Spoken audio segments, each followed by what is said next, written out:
বিয়ে করতে গিয়ে অনেকজন আছে কালেমা পড়তে পারে না, কোনো কাজ নাই। আপনাদের এলাকায় মনে হয় না, মনে হয় কি? আমি এক বিয়ে পড়াতে গেলাম, বিয়ে পড়ে গিয়ে বলছে মোড়ল সাহেব, বলছে মোড়ল সাহেব কালেমাটা পড়ে দিয়েন। আমি বললাম আমি হিন্দুর বিয়ে পড়াতেছি, কালেমা পড়াবো না, রাখছেন কেন, পড় নেবেন। যাক গেলাম। আসরের নামাজের পরে একেবারে যে জায়গায় জামাই বসে আছে ওখানে আগে গেলাম। কি বুঝলেন? যাওয়ার পরে বললাম জামাই বাবুকে একেবারে দেখে বিশাল আল্লাহ লাগছিল, জীবনও মাথায় টুপি জুটে না, জীবনও পাঞ্জাবি পরে না, পায়জামা পরে না, কিন্তু এমন পাগড়ি দিয়েছে মনে হচ্ছে একবার আল্লাহর ওলি। জিজ্ঞাসা করি নিলাম, পাগড়ির দাম কত? বলছে পাগড়ির দাম হুজুর খুব বেশি না, মাত্র 1700 টাকা। ক টাকা? আমাকে যখন পাগড়ি দিয়েছিল সে সময় পাগড়ির দাম 800 টাকা, আর তুমি 1700 টাকা পাগড়ি করে আছো। সুবহানাল্লাহ। এবার আমি বললাম নামাজের মতো হয়ে বসো। এ ভাই নামাজের মতো আমি বসতে বলছি তো একবার এক ঠানকে এদিকে করছে, একবার এদিকে করছে, মোটা মানুষ পাচ্ছে না। আমি পাটাকে খাড়া করে দিয়েছি। এবার বললাম নামাজের মতো জীবনে নামাজ পড়া, নামাজ পড়ে নামাজ হুজুর অত কিছু নেই, তুমি কালেমাটা বলো, প্রথম কালেমাটা বলো। ওয়াল স্টেজ বসে বলছি, কালেমা বলতে বলাটা মনে হচ্ছে অপরাধ করে ফেলেছি, মাথাটা নিচু করেছে তো আর উঁচু হয় না। তা আমি বলছি যে তুমি যতক্ষণ কালেমা না পড়বা ততক্ষণ কিন্তু আমি কবুলও বলাবো না। আর দেখছি তো মনের ভেতরে শুধু কবুল কবুল কবুল কবুল, কখন কবুল বলবার বাড়ি ফেলাবো না। এ আল্লাহ আল্লাহ। এবারে ওর দাদুর দিকে দেখছি, ওর দাদু বলছে, দাদু বুঝেন না আপনারা, দাদু বলছে নাতি পড় না রে, কালেমাটা পড়ি দে না, লাইলাহাটা পড়। এই দাদু তোমার মাথার চুল পেকে গেল, মুখের দাড়ি পেকে গেল, আর বলছো লাইলাহা। এই লাইলাহা মানে ঠিক আছে জোরে বলো। লাইলাহা মানে হলো আল্লাহ, আল্লাহ ইলাহা ইল্লাল্লাহ মানে আল্লাহ ছাড়া কোনো মাবুদ নাই।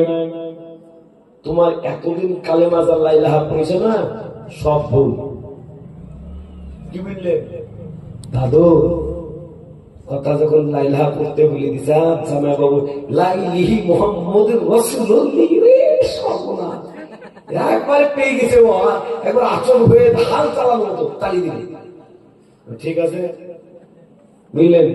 কত টাকা দিলমোহর? এদিকে তো দিলমোহর মানে মানে বাকি, আর বাকি কা নাম সব क्या है सब জরুর বলুন না, বাকি কা নাম সব ফাঁকি। বি করতে কে বলেছে তুমি 10,000 টাকা তোমার বউ যাকে বউকে ঘরে করে নিয়ে আসবা, তুমি বউকে দিতে পারো না? খোদার কসম বলি, কোরআন হাদিস থেকে বলছি, যদি কেউ মোহরানা বাকি রাখে আর এই অবস্থায় যদি স্ত্রী যদি মাফ না করে আর স্বামী যদি মোহরানা শোধ না করে, কিয়ামতের মাঠে জিনা করে কাটার দাঁড়াবে। শোনো, আমি বললাম 1000 টাকা দাও। তুমি তো হুজুর খুব বেশি না, মাত্র 1,15,501 টাকা। নগদ কত? যে নগদ 501 টাকা। এত টাকা কি হতে হয়েছে হুজুর? আমি 20,000 টাকা দিয়ে আমি মহারণা একদম নগদ দিব বলেছিলাম, কিন্তু এখানকার মোড়ল সরকাররা বলছে যে তুমি যদি পরবর্তী তালাক দিয়ে দাও, ছেড়ে দাও, তো এই টাকা পাবো নাকি? মেয়াদি খাতা। বুঝতে পারছেন না? ওই যে মহারণার টাকাটা পাওয়ার নিয়াতে এত টাকা মহারণা বেরিয়েছে। আমি বললাম এর নিয়ম তো ঠিক না, দাও সব দাও, দিয়ে 61,501 টাকা নগদ দিয়ে তারপরে বিয়ে করিতে হবে, তারপরে ওকে কবুল বলালাম। মেয়েটার কাছে গেলাম, সর্ব মেয়েটার অনুমতি নিলাম, মেয়েটাকে এবার কালেমা পড়তে বললাম, পাঠে বলে দিল। মেয়েরা ভালো কোরআন পড়তে জানে, কিন্তু ওদের কিছু কিছু ফতুয়া শুনলে রাগ হয়। কি বুঝলেন কিনা? এই ফতুয়া কি জানেন? ফতোয়া হচ্ছে কি, যে বলছে যে আমাবস্যা রাত্রিতে কি করতে হয়, ধূপকাঠি জ্বালাতে হয়। এরকম কোন মহিলা আছে না? নাই, যদি বলুন ধূপ জ্বালাতে হয়। শিরিক করবেন না মায়েরা।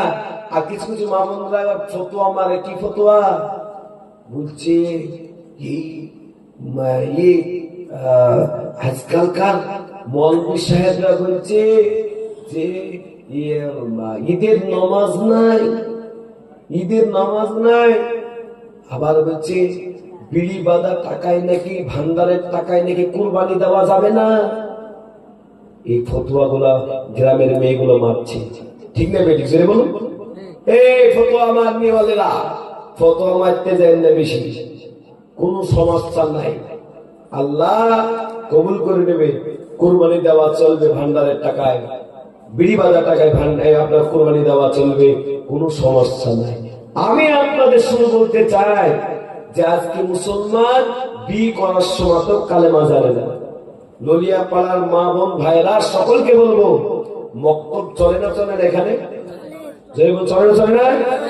এই মক্তবের ছেলেরা, এদেরকে যদি ভবিষ্যতে তাদের ভালো করার জন্য যদি তৈরি করে, ইনশাআল্লাহ দেখবেন এই মক্তবের ওসিলাতে আল্লাহ পাক সুবহানাহু ওয়া তাআলা ঘরে ঘরে কোরআনের পতাকা ঝোলাবে। সুবহানাল্লাহ।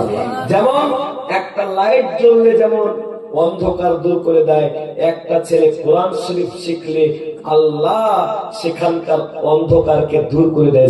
সুবহানাল্লাহ। অর্থাৎ আর খারাপিগুলো দূর করে দেয়। আমার ভাইয়েরা, আমার ভাইয়েরা, কোন সময় কখনো মৃত্যু হয়ে যাবে জানা নাই। যাওয়ার আগে আগে আমরা ভালো আমল করবো, নামাজের সাথে চলবো। আমরা কিয়ামতের ময়দানে, হাসরের ময়দানে আল্লাহ পাক আমাদের উপরে যদি খুশি হয়ে যায়, আল্লাহ পাক আমাদের জন্য জান্নাত রেখেছে। যদি বলুন সুবহানাল্লাহ। এই যে হাদিসটা বললাম, হাফিজে কোরআন আলিমে দ্বীন অতক্ষণ জান্নাতে যাবে না যতক্ষণ আপনাকে না দিছে। মক্তবকে যারা ভালোবাসবে, এই মক্তবের কোরআন পান্নেওয়ালা ছেলেরা আপনাকে না জান্নাত যাবে না।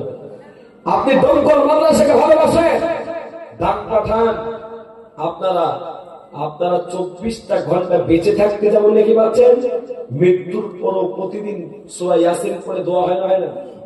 প্রতিদিন সূরা ইয়াসিন পড়ে দোয়া হয়। এটা আমার ছাত্র, দোয়া হয়। জি।